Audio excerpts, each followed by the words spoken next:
రేవంత్ క్యాబినెట్లో 16 మంది,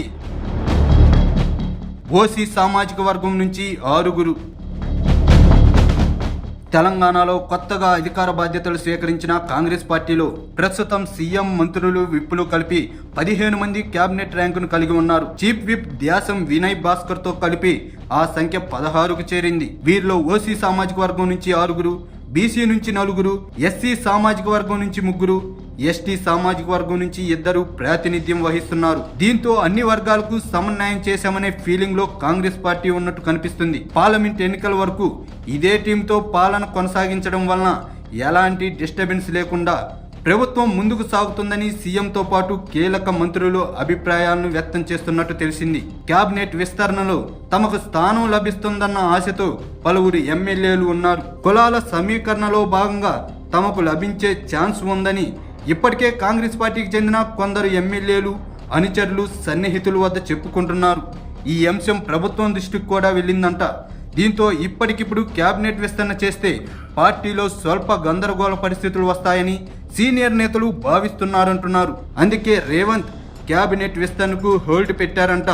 అయితే ఏఐసీసీ ఆదేశిస్తే విస్తరణ చేయాల్సిందేనని పార్టీ నేతలు అంటున్నారు.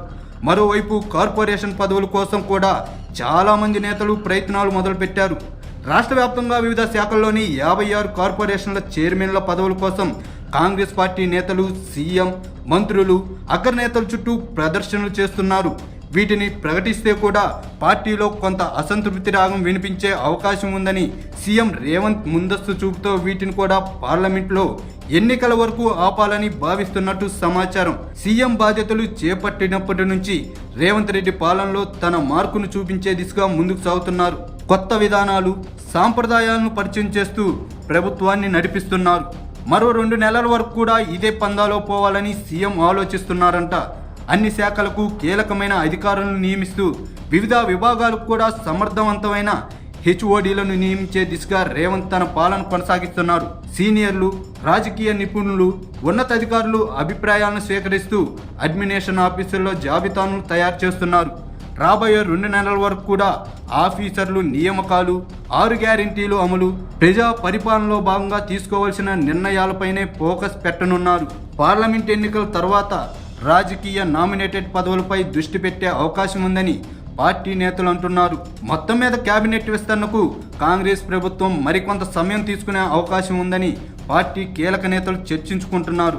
గవర్నర్ ప్రసంగం తర్వాత కూడా పలువురు కాంగ్రెస్ ఎమ్మెల్యేలు ఆఫ్ ద రికార్డ్ ఇదే అభిప్రాయాలను వ్యక్తపరిచారు. అయితే కేబినెట్ విస్తరణ, కొత్త మంత్రుల ఎంపికలో సీఎం, హైకమాండ్దే తుది నిర్ణయమని మరికొంతమంది శాసనసభ్యులు అంటున్నారు.